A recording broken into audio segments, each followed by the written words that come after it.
Hi, everyone, and welcome to this first part of discussion of Unit 10. Basically, Unit 10 deals with the geometry, if you wish, of both that of the Earth, the Moon, and the Sun, and how are these objects related to one another. Furthermore, it comes up with an accurate measurements for those ones, or at least to the best of the measurements that were the perspective that we're taking from this for this whole thing is from an ancient times measurement. So at that time, we really did not have more precise measurements. But again, you will see that those numbers are very, very close for the most part from the current numbers. Okay, the shape of the Earth. Mr. Aristotle, when he observed the lunar eclipse, deduced that the Earth must be of a spherical shape. Why? Because the Earth, when it casts shadow on the Moon, you will see that an arc forms around the Moon, and that arc grows and shrinks depending on where you are on the lunar eclipse. So one of two things must be true about the Earth, because it's the shadow of the Earth on the Moon that does that. Is either the Earth is spherical or circular. If we exclude circular, then it must be spherical. Here is a circle. If the Earth was flat but circular in shape, so that it casts that arc basically on the Moon. Well, during other lunar eclipses, when the Sun and the Earth are in different alignments, this must cast a different kind of shape that is not arcing anymore, more like a line. Since we never observed this one in a lunar eclipse, so the entire Earth must be spherical in shape. So that was argument number one. The second argument was based on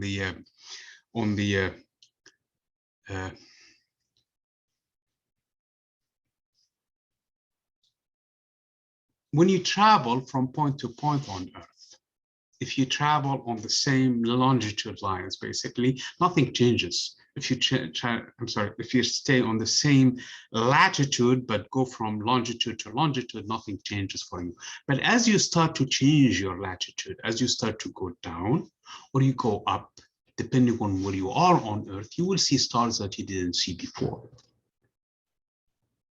Obviously, when you change your longitude, the stars that appear, for example, at a given time, they will appear later on at night, but they will do appear, okay, in the same position in the night sky. But others, as you move along the latitude, as you move from south to north or north to south, you start seeing stars that you didn't see before. And the stars that you were seeing start to disappear from your horizon. That is because your line of sight, which is the tangent to the Earth, if you take it as a spherical shape, that line of sight changes to cover more stars as you move south. But then that tangent also does not see other stars that you used to see before. So that was an argument also for the fact that the Earth must be of a spherical shape. Furthermore, that the whole other thing is cannot work with any other shape.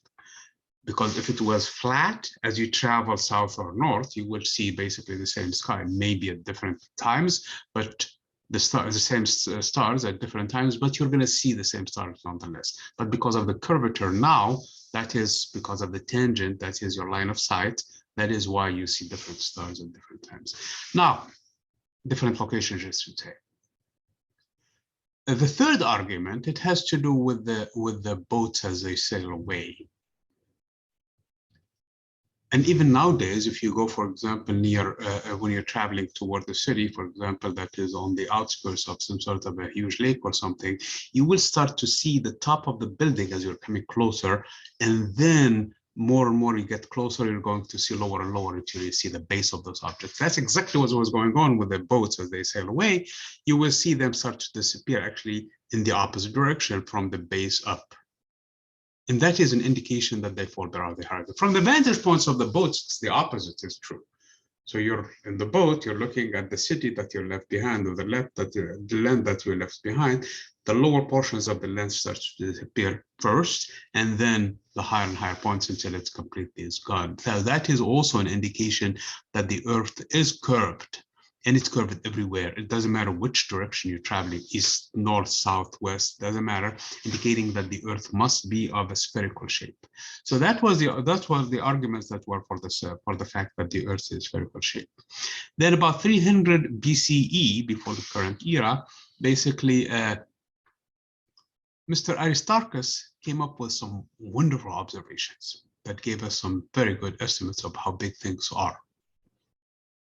For one thing, when he noted that during a lunar eclipse, the Earth, as basically the moon passes in the shadow of the Earth, about 3 times the moon are covered by the Earth, basically.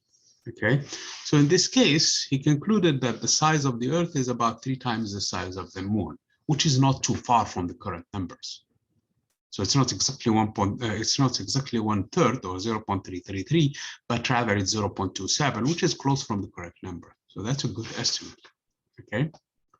Then the other thing also he did was he noted that it takes about 3 hours for the moon to go through an entire lunar eclipse, basically, to cover the shadow that is cast by the Earth on it.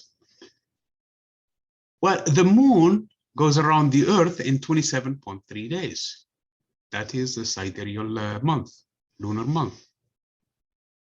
27.3 days is roughly 660 hours. So 660 hours for the moon to go 1 full cycle around the Earth, and 3 hours to cover about basically the 1/3 of the radius of the Earth.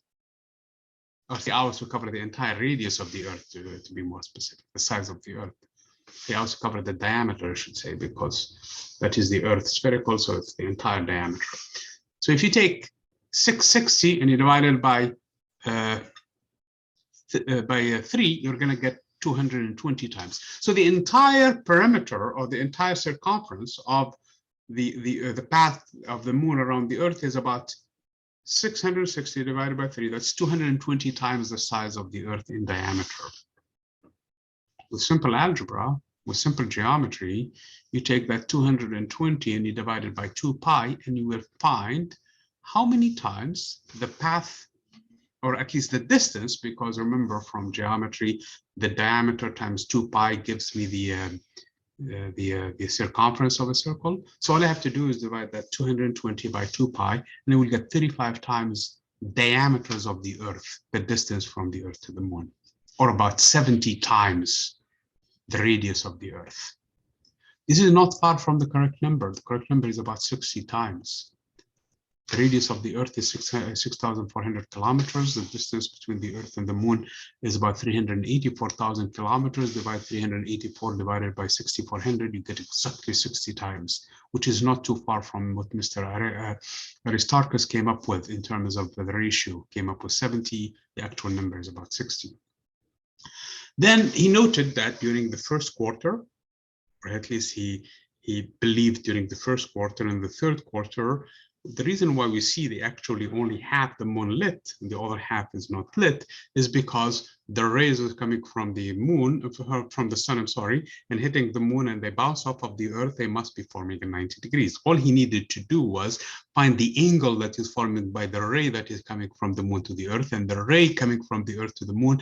That should give me an angle. From there, I use simple geometry again, the cosine of the angle equal to adjacent over the hypotenuse. Since he just came up with the adjacent, which is the distance the Earth to the moon, all he needed was that angle, and to use the trig functions to find the distance from the Earth to the moon, from the Earth to the sun, because he already found the Earth to the moon.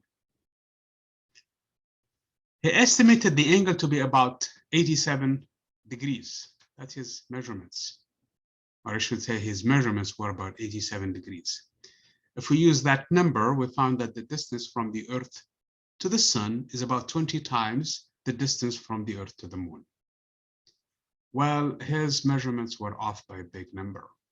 In this case, it's not only 20 times, it's much, much bigger than that, because of the fact that he underestimated the value of that angle. It was not 87 degrees. Now we know it's 89.85, so it's almost 90 degrees, meaning that the sun is very, very far away. So it's not 20 times, it's more. So he was off when it comes to this one, but he gave us a good estimate on that thing. The other thing also that he estimated was the size of the sun. Now he has an estimate for this, basically for how far it is. Then he estimated its size based on that of the moon and the earth, and he found that the sun must be at least 7 times bigger than the earth. Now we know it's not true. It's more than 100 times, actually. The radius of the sun is about 700,000 kilometers, whereas that of the earth is only 6,400 kilometers. 700,000 versus 64 is about 100 times bigger, okay, in radius. So he was off in terms of that, but that gave him something very, very important, that the sun must be bigger than the earth in his estimates by 7 times. Now we know it's more. So he thought that, wait a minute, then it's not actually the sun that is going around the earth is going around the sun. So he came up with the heliocentric model, that the sun is the center of actually all of these things that are moving. That was immediately rejected. There is no way that the sun can be in the center of the solar system. The earth must be. Why? Because of the parallax. If you drive, or if you're jogging, doesn't matter, to see things move around next to you, the objects that are closer by, they seem to be moving compared to the objects in the background. For example, if you're driving, a tree next to you appears to be, if you're driving, for example, east-west, a tree appears to be moving west-east in the opposite direction to you because you're sitting in your car, versus the mountains that are far away. This is what we mean by the parallax. Objects appear to be moving, and you can see angles. If the Earth is actually moving around the sun, they theorize that the stars need to be moving in the opposite direction to make for that adjustment. Since we never observed parallax, so the Earth cannot be moving around the sun, the Earth must be stationary and the sun is the one that is moving. Obviously, this required far more precise measurements. The measurements at that time, because the stars are very far away, that's why we couldn't see parallaxes at that time with the naked eye. But if we have measurements, more precise measurements, we'll actually find them. In the 1800s, we really started measuring parallaxes. So all we needed was more precise measurements so that we go back into his heliocentric model. When in part 2, we'll discuss basically, because what Mr. Aristarchus came up with is just estimate of size of things with respect to some other things. We'll come up with a better actually measurements that were done actually also around 200 BCE. And then for the sizes of this object, and we'll come up with some really important relationships. Thanks.